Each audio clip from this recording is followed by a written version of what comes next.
Hey everyone, welcome back to Catching Up with the Walkers. Thank you so much for stopping by and spending some time here with Cassie and myself. What? I didn't know what to say.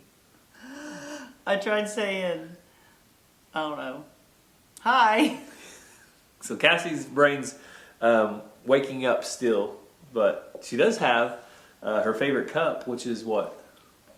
Mount Rushmore. And Cassie pointed out that these are the exact cups we used in our last video. I wanted to see if any of them realized. Where we sat down and caught up with you guys, but that's okay. You know why?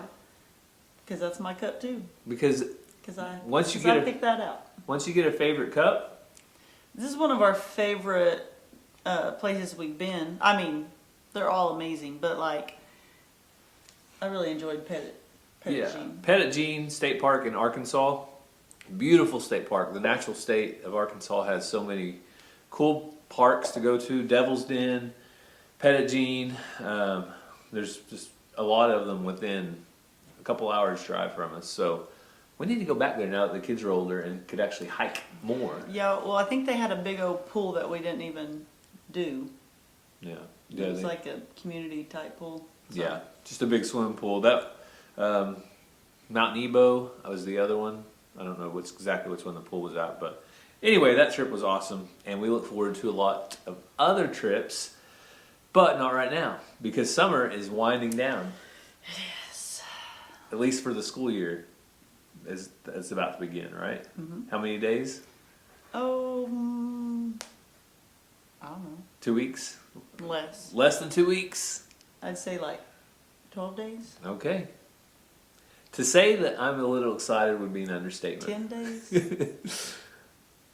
I don't know. It's nice. We start on the 17th, however long that is. It's nice having all the family at home all day long, but sometimes it's a little hard to get all my editing done and all the videos out and all my... You know what I'm looking forward to? What are you looking forward to? Mondays and Wednesdays. Oh yeah, that's your catch-up days, huh? Yep. So I am part-time but work full-time hours. Well, she's part-time, meaning not every single day of the week. Yeah, so with the coaching and all the extracurriculars, that's why I say full-time hours. But teaching, I teach Tuesday, Thursday, Friday all day, and then Monday and Wednesday I only go in 7th hour, but I call that my day off because I get to go to appointments, run errands, stay home, do more things on the farm. Catching up with the Walkers videos for you guys that are sometimes out and about. But right now with Cassie's recovering shoulder and foot, we thought to sit down catching up with Walkers is probably best. Yesterday evening was cooler, and so I was sitting in the shop in an office chair we have in there just enjoying the weather and watching the kids and stuff, and Ranger's like, you want to go on a walk? And I was like... Not very far. He's like, well, you can still walk. I was like, not very well. So, the arm, I got this good. This motion's good. Here, like, that's okay. But if I do it quickly, or if I reach wrong, or if I got weight, then it really hurts, and then it like aggravates it, and it takes a second. So not wearing the sling as much, but when I don't wear it, if I do something I shouldn't, and then it's like I pay for it for a while. But he told me, be moving it, you don't want to get it locked up, and then I'll keep going higher and higher. I just got to be smart about it. And you want to keep moving because if not, you'll get locked up shoulder, and that wouldn't be good either. Yeah, right? He said if I lock my shoulder up or don't get the range of motion back, then that's going to be a bigger problem. So I know a lot of people have been wishing you well and keeping you in their prayers and everything. So that is very much appreciated as Cassie continues to recover. And I think it's going to be just in time for school. Yes, the road rash is better. It still hurts a little, but it's so much better. Foot, actually the toe doesn't even hurt.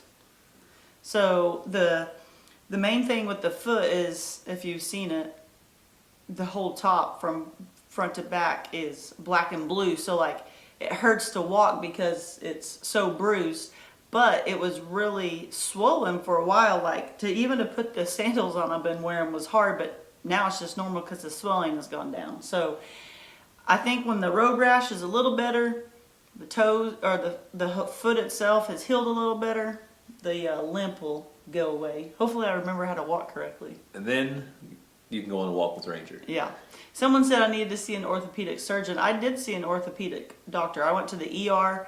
They told me to follow up. I did that the following Monday. So Yeah, we have a good friend actually that's a specialist as well, and he is very knowledgeable in injuries, sports injuries, shoulder injuries, orthopedic type things, and is keeping an eye on Cassie for us. yeah. So we have just came through probably to this point for sure the hottest part of the summer.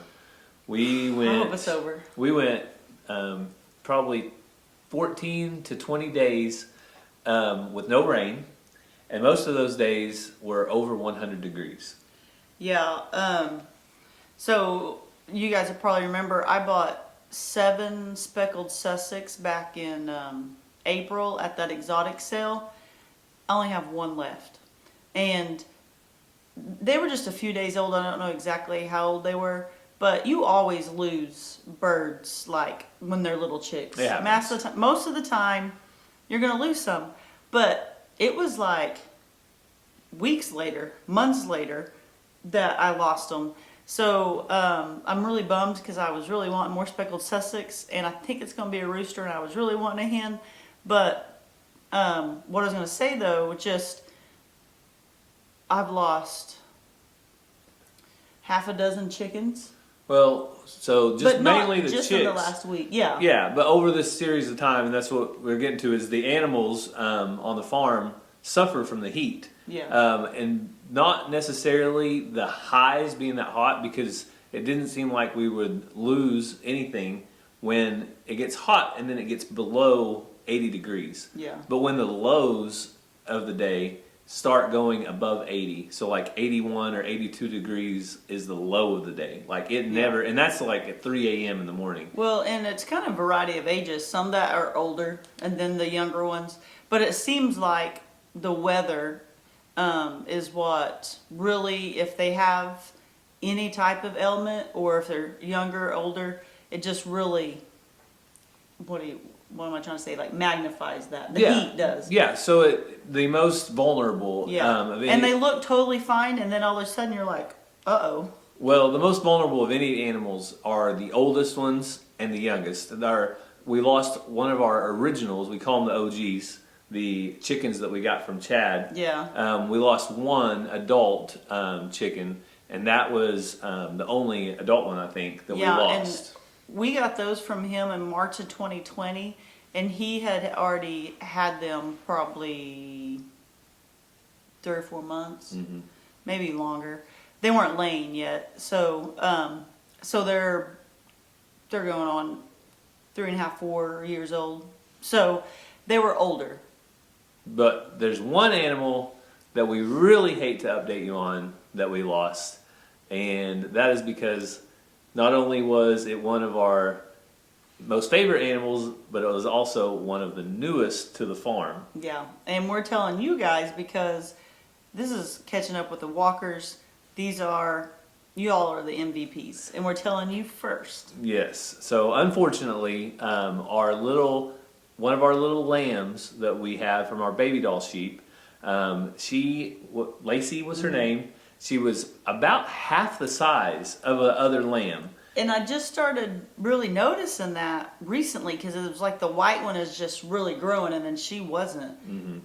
But not too long ago, they were kind of the same size. It was like she stopped growing, and the white one kept growing. Yeah. So not only was she one of the youngest on the farm, but she was also, I don't know if you'd call her, well, between the two, she's not necessarily a runt, because usually you have a whole litter of a runt, but there was 2 babies, one that we sold to Our Way Out, that was a male, and then her, and she was considerably smaller than the other one.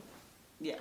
So we don't know exactly what happened with little Lacey, but we do have some suspicions. She was one of the smallest already, Yeah. and like I said, the heat is the hottest that it's been. Well, when she was a baby, still on her mom, and like we carried her around a lot, we went out one day and noticed her lip was bleeding. And I don't think this was the cause of it, but she had got her lip stepped on, is well, only thing we can think, and it was just clean off right here, and that healed up fine. She was able to suck fine. So when we weaned her, she was doing perfectly fine. But we had her out in the sheep tractor, and when all of us around here got those 100-mile-an-hour wind, if you guys remember, Shelby was out there, and we couldn't figure out why we went out there, and she was out. So that thing is very heavy, and I know she didn't fly up and over it, so it had to have picked up a little bit or rolled over her. You know, maybe she was asleep and it took off and it went over. I don't know, but she has been running around fine. We looked at her, we examined her. She seemed fine, eating, doing whatever. But now I start thinking, is that when she kind of quit growing and maybe there was something wrong and we just didn't realize, and then this heat has like attacked that and magnified it? Yeah, the heat's definitely going. If there's any current issues, and I know in the last video we sat down, we talked about Charlie, our cow that we lost last year. But anything that's going on with an animal, it seems like the heat, and also in the wintertime, the extreme colds, that's when we lose the youngest of animals and the oldest of animals, the most vulnerable. Yeah, Charlie never, I don't know, she just, her hair and everything, I didn't always think looked as healthy. Does that make sense? Well, most likely she was the oldest. She Yeah. had one of the biggest set of horns, which is the indication of so age. like, you know, when you get old, your hair starts not being as good. But there was just indications to her that I think she was older. And then the heat hit and we lost her. But if you watch the Walker Farm Fan video, when Chase sent me the eggs, Lacey was running around eating, doing just fine. And then was it that evening or the next day you came in and say, hey, Lacey's not acting right? Something wasn't right. So it was just like, bam. It was like one day she wasn't coming up with a herd, and that day basically was it. Yeah, and so I went out there and her head was kind of down, and that is kind of an indicator. We gave her some stuff that we had, some booster and some different things trying to help her out, but it just didn't pull her out of it. Yeah, when that obviously is farm life. I mean, if you guys have ever owned a farm, you know that there are going to be things that happen that are basically out of your control. But we're doing everything we can as far as we check for worms regularly. We got sheep mineral, extra mineral out for them. We didn't have loose, so I reached out to the lady we bought them from because I went back over the sheet that she had given us, and I just confirmed, do you worm regularly? And she said, no, I only do as needed, and that's what we've always done. You check their eyes and their color and different things, and so I was like, okay, we didn't do that wrong then.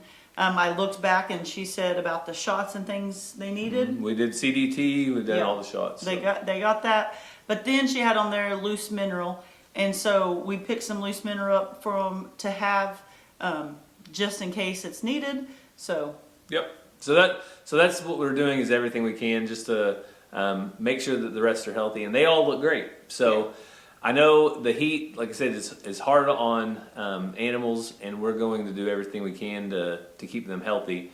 But no matter what, and I want to kind of just speak to new people. If you're just getting into homesteading, you're getting into your first farm or your first few animals, just know that do all you can. If there is a time that you don't know what's going on, reach out to a vet, reach out to an experienced person that has raised the same animal for years, and you can also usually get great advice from them as well. Yeah, and all farms have loss.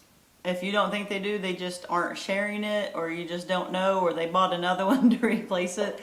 But at some point, all farms have losses, and that's just part of farming, and it stinks, especially when you've invested in an animal or become attached, or it's the way you make your living, or you plan to use that animal to feed your family, or it's a pet, whatever it is.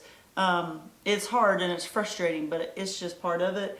And we know that, our kids know that. When an animal dies, we tell them about it. We try not to hide that from them because we want them to understand those things happen. and it's never easy. When we told them that Lacey had died, they kind of,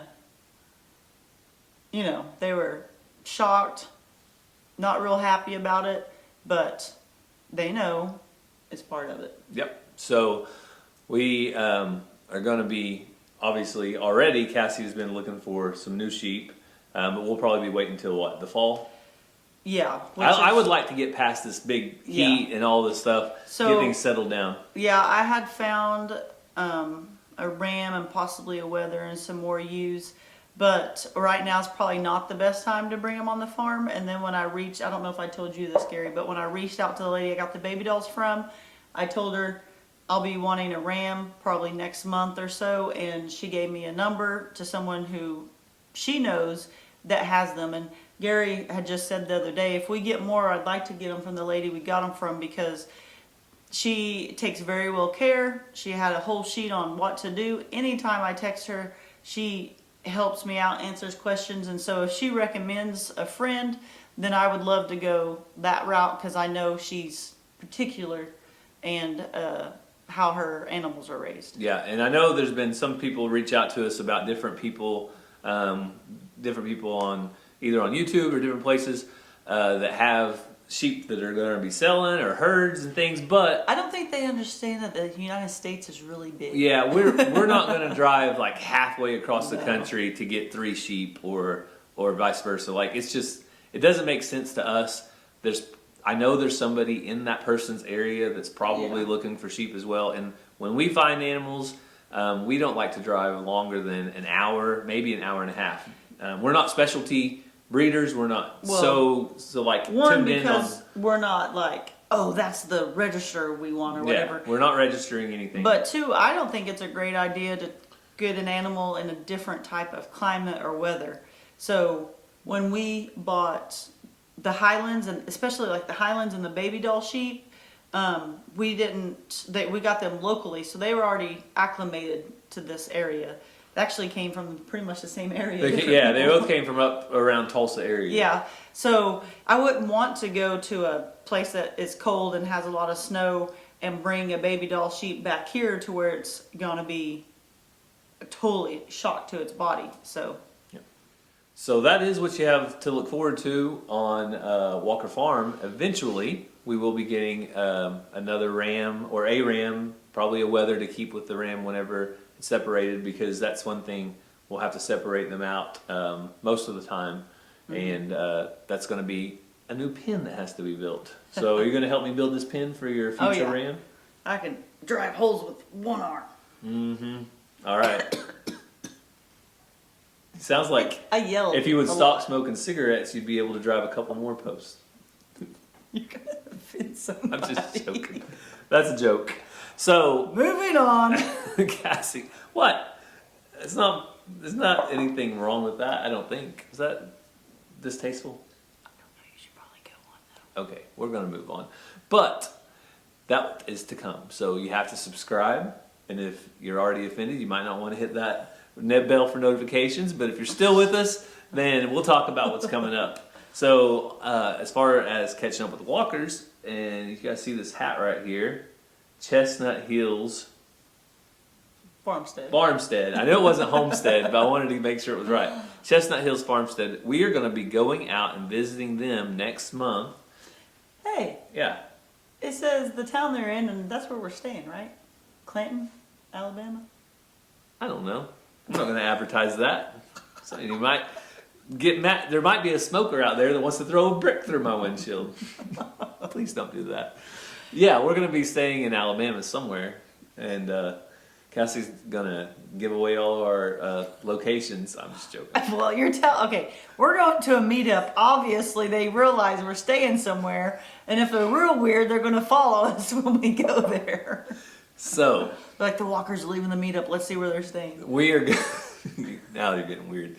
So we are going to Alabama, and so if you are in the Clanton, Alabama area, that's what my hat says. But that's not where. That's not where the meetup is. But if you're in Jamison area, it's at Jemison at Petals from the Past. Yeah. In Jemison, Alabama, and it is going to be September 9th.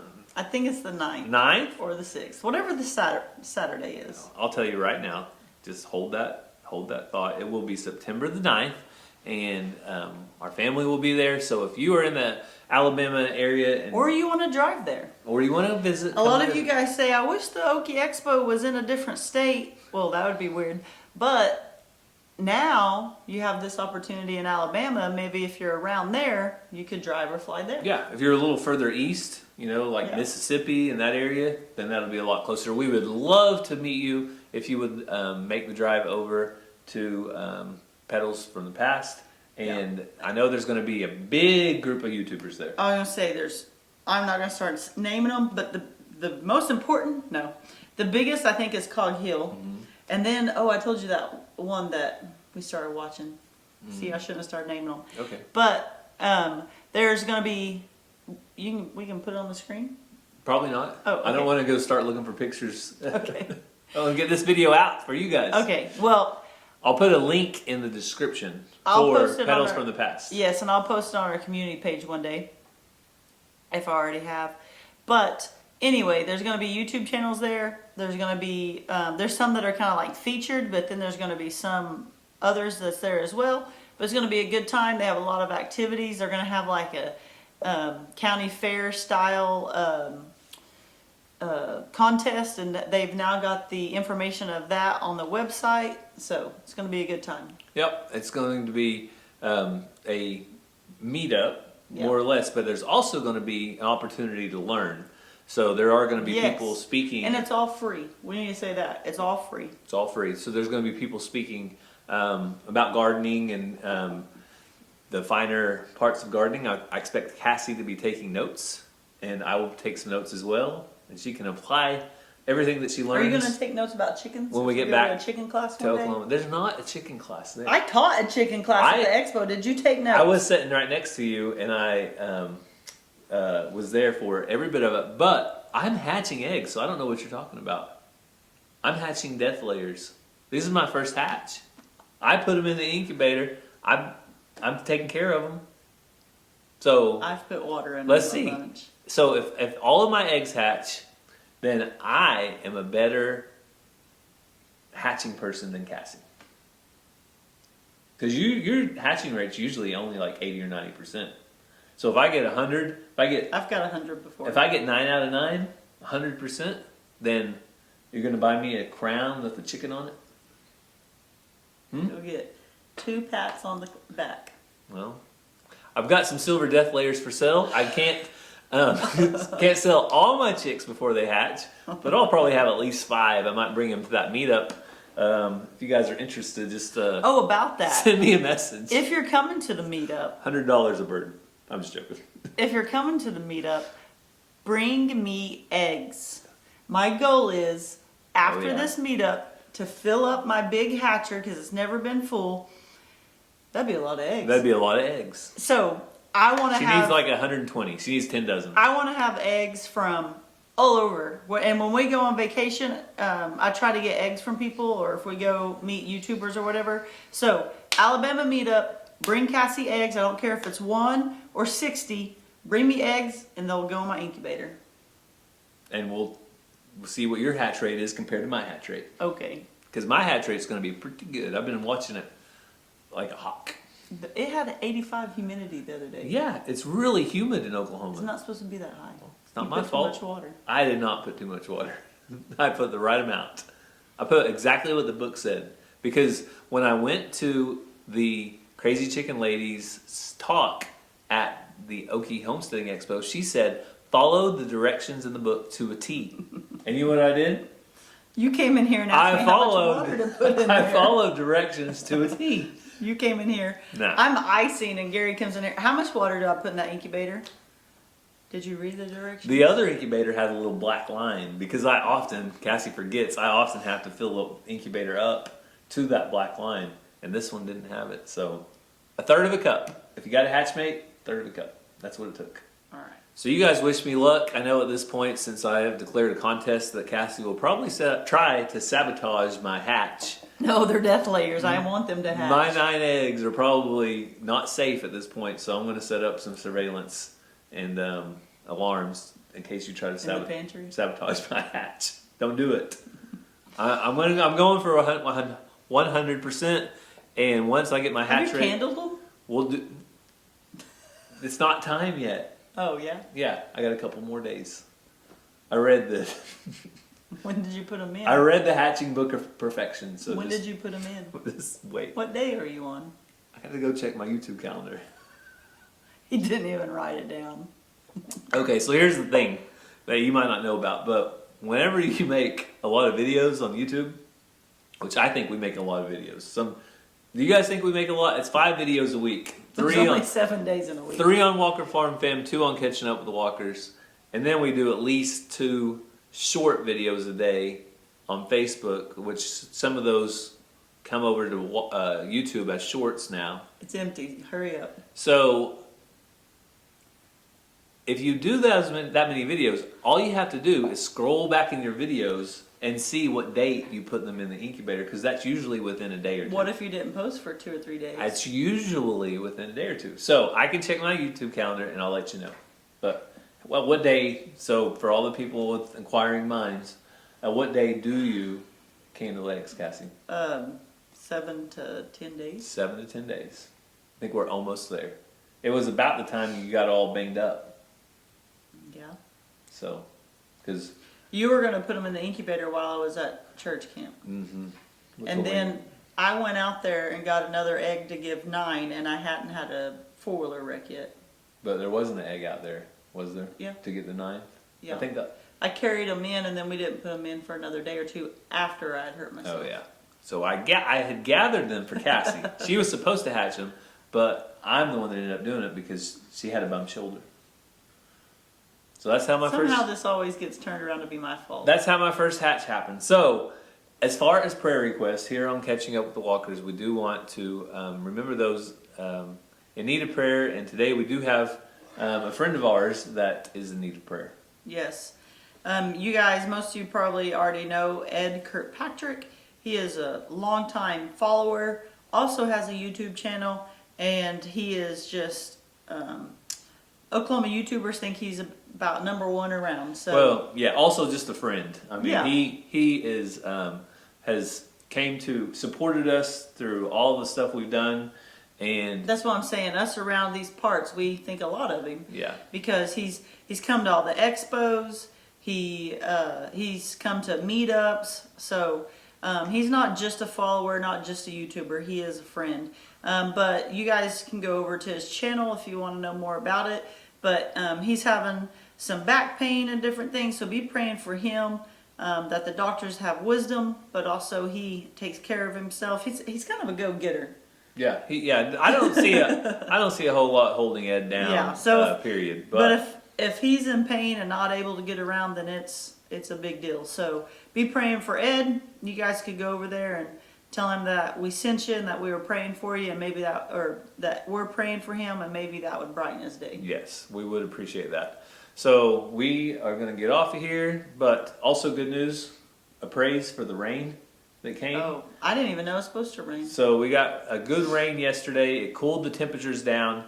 Like I said, we were over 100 for multiple days. Now we're in the 80s for a few days, and so that's 83 right now. That's going to help with the temperatures. So we thank you guys for following along. We hope you have a great day, and God bless. Love you guys.